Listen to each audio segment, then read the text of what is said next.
시민들의 생각 보셨습니다. 내년부터 비쌀수록 또 세 채 이상의 주택을 가지고 있을수록 종합부동산세 부담이 늘어나게 됩니다. 정부의 종합부동산세 개편 방향은 재산이 많은 사람이 세금도 더 많이 내게 한다라는 거죠. 재정특위의 권고안과는 조금 차이가 있습니다. 네, 이제 시장의 관심은 향후 집값 전망과 또 절세 전략에 쏠려 있겠죠. 정부가 마련한 종부세 개편 방안과 함께 또 자세히 짚어보도록 하겠습니다. 김인만 부동산연구소 김인만 소장입니다. 어서 오세요. 안녕하십니까. 안녕하세요. 자, 정부의 종부세 개편안에는 앞서 말씀드린 대로 3주택 이상 다주택자에 대한 추가 과세가 새로 담겼습니다. 투기를 목적으로 한 3주택 이상의 세부담을 늘리는데 중점을 두었다는 설명입니다. 부동산을 많이 보유한 분들이 종합부동산세를 부담함으로써 공평과세를 실현하고. 어떻게 보십니까? 재정특위가 내놓은 권고안과 정부안 특정 부분에서는 차이가 좀 있는 것 같습니다. 네, 좀 차이가 있습니다. 네. 그래서 정부 입장에서는 실수요자를 보호하고 아무래도 부자 증세 기조를 유지하면서 가진 자한테 좀 더 많이 거두자라는 게 더 강화된 것 같습니다. 일단 네. 눈에 띄는 것이 재정특위 권고안을 보면 공정시장 가액 비율을 5%씩 올려서 100%까지 올리는 안이 있었는데요. 정부안은 이걸 100%까지 올리지 않고 90%까지만 올리기로 상한을 했습니다. 두었죠? 그래서 아무래도 공정시장 가액 비율을 올려버리면 종부세 대상이 되는 뭐 금액이 큰 분부터 시작해서 작은 분들까지 모두 대상이 되기 때문에 네. 정부 입장에서는 이제 전체 다 적용하기보다는 종부세율을 오히려 올려서 6억 이하 구간은 그대로 현행대로 0.5%로 유지하되 네. 과세 표준을 6억이 넘어가면 기존에는 6억에서 12억까지는 0.75%였는데 그 재정특위안은 0.8%였거든요. 근데 네. 정부안은 0.85%까지 조금 더 올렸고요. 여기서 눈에 띄는 것이 3주택자 이상입니다. 공시가격 6억, 그러니까 공시가격이 12억 이상 돼서 과세 표준이 6억 이상 되는 3주택자 이상은 0.3%포인트를 중과세를 하겠다는 것입니다. 그래서 예. 기존 세율을 조금 더 올렸는데 여기서 0.3%를 더 올리니까 아무래도 3주택자 이상은 굉장히 부담이 커질 것 같습니다. 네, 그러니까 이번 종부세 개편안을 정리해보자라면은 이제 3주택 이상 보유자에 대해서는 메시지가 좀 분명해 보이는 게 세금 부담을 훨씬 무겁게 할 테니까 이 집을 처분하거나 아니면 임대사업자로 빨리 등록을 하라. 이런 메시지가 맞습니까? 강력한 시그널을 주고 있습니다. 집을 많이 가지고 있지 마라. 특히 고가 아파트를 많이 가지고 있지 마라. 네. 정부 입장에서는 이게 증세는 명분이 필요한데 부동산 시장 안정이라는 명분을 잡고 세수 확보라는 두 마리 토끼를 다 잡으려고 한 것 같습니다. 그래서 고가 아파트에 대해서 이제 시그널을 확실히 주고 있는데요. 아무래도 조세 저항은 좀 덜하죠. 이게 고가 아파트 대상 되는 분들이 이게 3주택자 이상 이게 뭐 공시가격 이렇게 0.3%포인트 중과세 받는 분들이 전체 주택 가진 분들의 한 0.08% 정도밖에는 되지 않거든요. 네. 그래서 조세 저항은 잡고 상징적으로 규제를 강화함으로써 부자 증세를 더 강화한다. 강남을 잡겠다. 결국 부동산 시장도 안정시키겠다. 뭐 그런 의미로 보여지고요. 집을 많이 가진 분들은 정리를 해라. 강남 아파트 팔고 아니면 임대 아파트를 등록을 하든 네. 어떻게든 많이 가지고 있지 마라는 시그널을 확실히 보내고 있습니다. 그러면은 개인적으로 이번 개편안은 어떻게 보셨습니까? 굉장히 뭐 예상은 했지만 재정특위 정도의 안을 나올 줄 알았는데 저는 네. 3주택 중과세까지는 예상을 못했는데 굉장히 이게 사실 다주택자 중과세 같은 경우는 양도세도 지금 4월 1일부터 다주택자 양도세 중과세를 적용하고 있거든요. 근데 이게 보유세까지 종부세까지 또 3주택자를 규제를 하니까 아무래도 굉장히 부담이 커질 수 있는데 이게 문제가 될 수 있는 게 양도세 같은 경우는 조정 대상 지역이 대상이란 말이에요. 근데 종부세는 조정 대상 지역이 아니라 공시가격, 인별 공시가격 합이 뭐 12억 이상 되는 분들이 대상이 되면 이게 문제가 되는 게 강남집을 팔아야 되는데 자칫 강남집은 팔지 않고 똘똘한 한 채는 가지고 가고 오히려 지방이나 다른 아파트를 팔지 않을까 싶습니다. 왜냐하면 고가 아파트를 가지고 갈 때 부담이 굉장히 커져야 되는데 이번 안을 보게 되면 물론 부담이 뭐 시가 한 17억 정도 되시는 분들은 뭐 200만 원 정도 더 3주택이라도 더 늘어날 수는 있는데 과연 그 몇백만 원 부담 때문에 강남 아파트를 팔까에 대해서는 좀 고민을 할 필요가 있을 것 같고요. 제 생각에는 그 정도 가지고는 팔지는 않는다. 강남 아파트를 팔 만큼 강력하지는 않다. 다만 주택을 많이 가지고 가기에는 굉장히 부담스럽다로 나누어질 것 같습니다. 그러면 시장에서 이제 판단을 해야 되는데 제 생각에는 똘똘한 한 채를 가지고 가고 똘똘하지 않는 아파트는 좀 정리 모드로 들어가야 되지 않나 싶습니다. 똘똘한 한 채. 네. 그 얘기인즉슨 똘똘한 한 채를 제외한 다른 똘똘하지 않은 집들은 더 양극화가 심해질 수 있다? 지금 그게 좀 걱정되는 부분인데요. 제 생각에는 차라리 이렇게 3주택 하지 말고 차라리 조정 대상 지역에 3주택에 대해서만 중과세를 했다면 좀 나을 텐데 이게 전체적으로 3주택을 하다 보니까 지금 시장 반응도 굳이 이 정도 부담 때문에 강남 아파트를 팔 필요가 있겠는가. 앞으로 부동산 시장도 뭐 금리도 인상되고 그동안 많이 올랐고 정부 규제도 강한데 네. 더 많이 오르지는 않겠지만 또는 뭐 조정이 좀 있겠지만 그래도 다 팔고 나면 불안하니까 가지고 가야 된다면 똘똘한 한 채를 가지고 가야 된다라는 분위기가 작년부터 형성이 됐는데 이번 종부세 안을 보면 그게 더 확실해졌죠.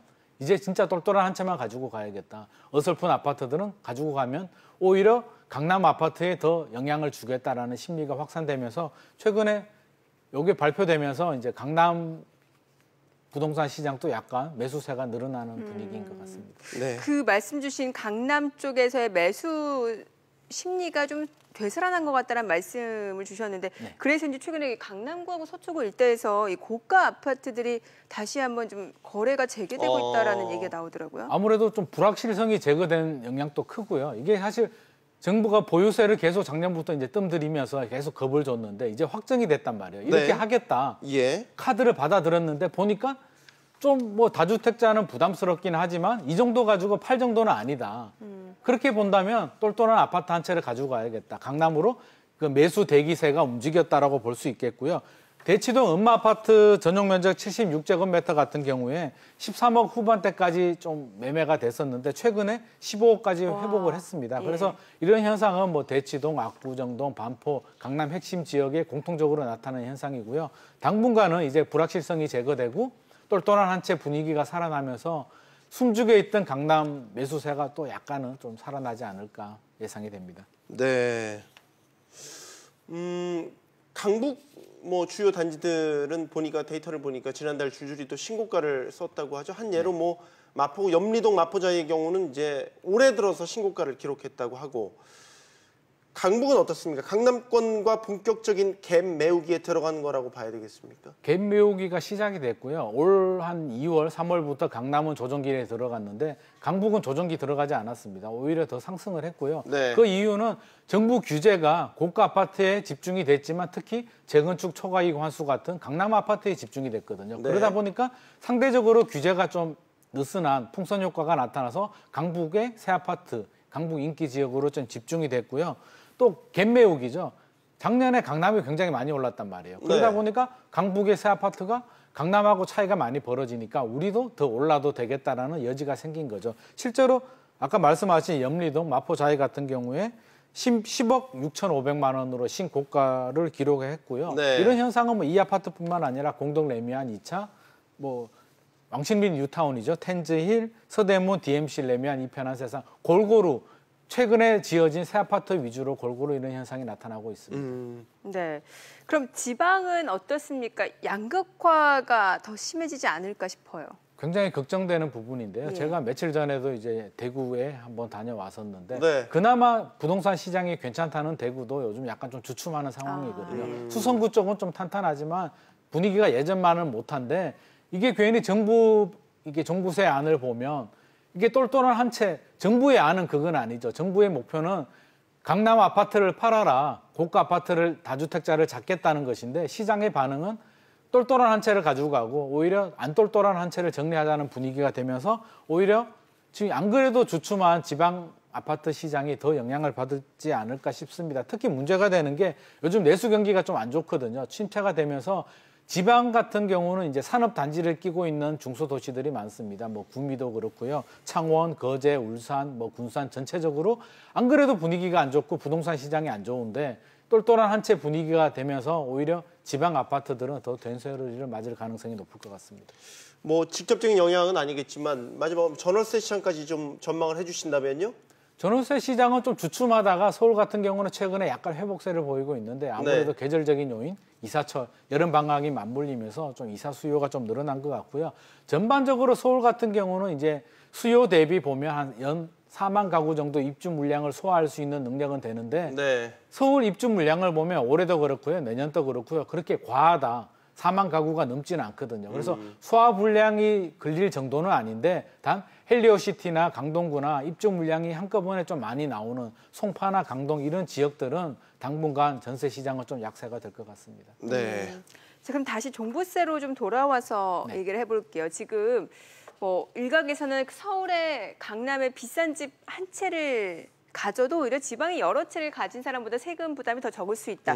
이런 얘기가 나오는 게 형평성 측면에서 좀 어긋나는 것 아니냐 이런 논란도 있는데 그럼 이 네. 부분에 대해서 어떻게 보십니까? 이게 사실 1주택자 실수요자를 보호하다 보니까 예. 이제 이런 현상이 벌어지는데요. 네. 기존 종부세만 보더라도 1세대 1주택자는 9억까지 공제가 되고요. 2주택 이상부터 이제 6억까지 공제가 됩니다. 이게 3억 공제되는 게 세금에 굉장히 큰 차이가 나는데 네. 이번 정부안을 보면 또 3주택자는 0.3%포인트 중과세를 한단 말이에요. 그러면 예. 지방에 10채를 가진 분하고 강남에 2채를 가진 분 세금을 비교해 보면 차이가 굉장히 많이 나게 됩니다. 일단 그 시가 17억 정도, 그러니까 공시가격이 12억 정도 되죠.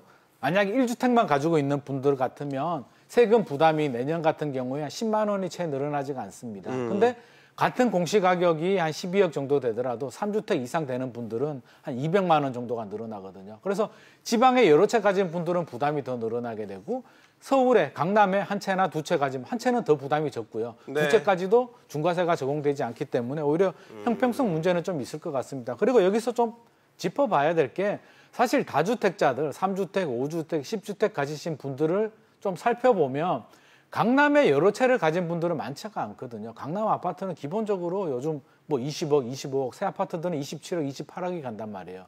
아무리 부자라도 이렇게 강남 아파트를 여러 채 가진 분들은 많지가 않고요. 내가 사는 집 하나, 추가로 투자용 하나 정도 가지고 있고요. 나머지는 뭐 땅을 가지고 있거나 빌딩을 가지고 있거나 자산가들도 그렇게 포트폴리오를 하고 있는데 정부는 3주택을 타겟으로 했단 말이에요. 그렇게 되면 실제로 강남의 부자들은 큰 영향을 받지 않는 게 강남 아파트 세 채 가진 분들은 그렇게 많지 않습니다. 굳이 강남의 아파트를 세 채 가질 이유가 없거든요.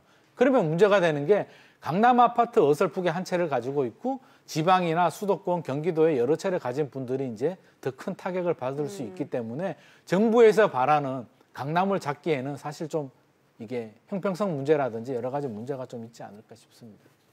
이번에 대상이 된 게 네. 주택 대상이 됐단 말이죠. 상가나 뭐 빌딩, 공장 부지 이런 것들은 이제 세율을 올리는 대상이 안 됐단 말이에요. 네네. 이것도 어떻게 보면 논란이 되고 있어서 이게 사업용 부동산은 또 이게 현행을 유지했단 말이에요. 정부 입장에서는 이제 뭐 내수 경제 문제도 있고 지금 잡아야 될 게 강남 부동산 타겟이 강남이거든요. 참여정부 때도 강남이 타겟이 됐는데 지금 문재인 정부도 강남을 타겟으로 잡다 보니까 이런 현상이 벌어지게 되는데 네.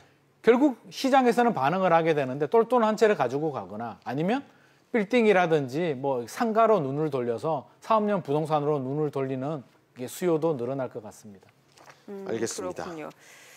자, 그러면은 사실 이 부분 많이들 궁금해하실 것 같습니다. 그러니까는 당연히 세금 내야죠. 근데 이왕이면은 이 합법적인 범위 내에서 최대한 세금을 절약할 수 있는 방법이 있지 않을까 싶어요. 특히나 지금 3주택자 이상을 겨냥을 했다라고 하면은 뭐 임대 사업으로 빨리 등록을 하거나 아니면 뭐 증여를 하거나 매도하거나 이런 선택지가 있지 않습니까? 네. 어떻게 보십니까? 일단 가만히 앉아서 당할 수는 없는 거죠. 뭐 사실 세금은 내야 되지만 또 절세도 합법적인 범위 내에서 그렇죠. 절세도 필요한 것이거든요. 그래서 일단 선택할 수 있는 방법은 3주택이 되면 안 되겠다. 3주택 이상이 되면 강남 아파트나 고가 아파트를 가진 분들은 부담이 굉장히 늘어나기 때문에 부담을 줄여야 되는데 제일 좋은 방법은 1주택이 되는 것입니다. 1주택이 되면 세금 부담도 적고요. 공제도 크기 때문에 1주택이 돼야 되는데 네. 1주택이 되는 방법은 정리를 하거나 매매를 하는 거죠. 그래서 좀 보유 가치가 낮은 아파트들을 정리를 하거나 또는 이게 임대사업자를 등록해야 되는데 임대사업자도 혜택을 줍니다. 정부에서 혜택을 주는데 이게 전용 면적 85제곱미터 이하 또 공시가격 6억 이하는 혜택이 있는데 그 이상은 또 혜택이 없거든요. 그래서 네. 좀 고민해야 될 부분은 팔거나 아니면 좀 6억 이하 뭐 이런 아파트들은 임대사업자를 등록하거나 또 증여를 하는 방법이 있습니다. 뭐 자식한테 자녀한테는 5천만 원까지 공제도 되니까 자녀한테 미리 증여를 해버리거나 네. 종부세 많이 맞을 바에는 차라리 증여해서 어차피 자식한테 물려줄 생각이었다면 물려주는 방법도 있고요. 또 부부간의 증여도 있거든요. 부부간에는 6억까지 공제가 되기 때문에 부부간의 증여를 통해서 아예 부인한테 이게 종부세는 인별 기준이 합산이 아니고요. 인별 기준입니다. 그래서 내가 가진 세 채 이상 공시가격 12억 이상이 이제 중과세 대상이 되기 때문에 부부 간에 좀 분산을 시키는 것도 절세 전략이 될 수 있을 것 같습니다. 부부 증여라는 건 이제 공동명의로의 전환을 말씀하시는 건가요? 그렇죠. 공동명의로 전환할 수도 있고요. 이게 부인한테 한 채를 이렇게 주는 방법도 있는데 두 가지 방법을 다 고려해야 될 것 같고요. 부부 간의 공동명의도 굉장히 유리한 게 이게 인별 기준이거든요. 그렇죠. 나눠지겠네요. 그렇죠. 나눠짐으로써 10억짜리 집이면 각각 그렇죠. 5억씩으로 그래서 계산이 과세 되네요. 표준이 낮아지게 되면 아무래도 세율 자체도 그렇죠. 종부세도 종부세 0.3% 중과세도 3주택이고 과세 표준이 6억 이하거든요. 그래서 네. 부부 공동 명의로 해서 과세 표준을 6억 이하로 낮춘다면 이게 중과세 폭탄을 좀 피할 수 있기 때문에 이런 부분은 세무사와 상담을 해서 좀 다양한 시뮬레이션을 하고 최선의 절세 전략을 선택해야 될 것 같습니다. 알겠습니다. 자, 드디어 뚜껑이 열렸습니다. 시장이 어떻게 반응하는지 지켜보시죠. 김인만 소장이었습니다. 감사합니다. 잘 들었습니다.